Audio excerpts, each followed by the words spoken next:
Well, growing up, once in a while, I would hear my mom or my dad utter the words, "God help me, David." He said it just like that, too. And after reflecting on today's reading from the book of Numbers, I'd have to imagine that my parents, along with countless mothers and fathers worldwide, have shared this kind of declaration prayer along with Moses. In Moses' case, the children of Israel are frustrating him over food. If it sounds familiar, that's because last week we heard a version of this complaint in the book of Exodus. But today is proclaimed by Michael in much greater detail in the book of Numbers. They're complaining about not having meat. But while they're at it, they're also mentioning the other highlights of their pre-Exodus menu for good measure. And it made me smile because did they think that Moses didn't have the same diet? Now Moses, as we know, being the bridge between God and man, he knows that this complaining has angered God. And so he begins by asking God the question, a question that's been growing in his mind and in his heart. He says, "Lord, why are you so displeased with me that you burden me with all these people?" In other words, God, what did I do to get saddled with this crowd in this desert? And to prefigure today's gospel, the great masses of the hungry people and the disciples' dilemma, Moses asked the question, where can I get the meat to feed all these people? You see, Moses has reached an important realization, one that any parent, grandparent, or other responsible family member needs to reach.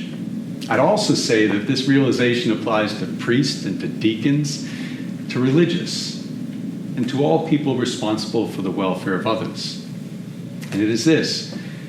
Moses expresses to God when he says, "I cannot carry all this people by myself, for they're too heavy for me."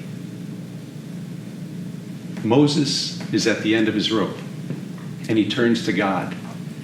It's a dramatic scene, and I'm sure one that most people can identify with, especially those of you who've done everything in your power to help an individual or a group of people.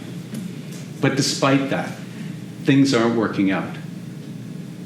Either they're not happy with what you're doing, they're not going along with the plan, or perhaps you're wondering where you'll find the material or the physical or the mental strength to keep going.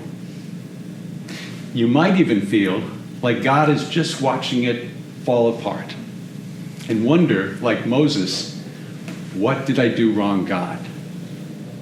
Like Moses and the disciples learned, God is always with us. The disciples turned to Jesus with their problem, and Moses turns to God as well. It is a lesson that we most likely will learn and relearn many times in our lives. But the key is that we are close enough to God to share those hard moments, the Lord help me moments. For in the end, even when Jesus was grieving the loss of John the Baptist, he had compassion on his flock, and he fed them. Just remember that we too are Jesus' flock, and he will always feed us and nourish us for the mission and the people that he's given us to help. My brothers and sisters, may God bless you and your families this holy day. And never forget, a great prayer is, Lord, help me.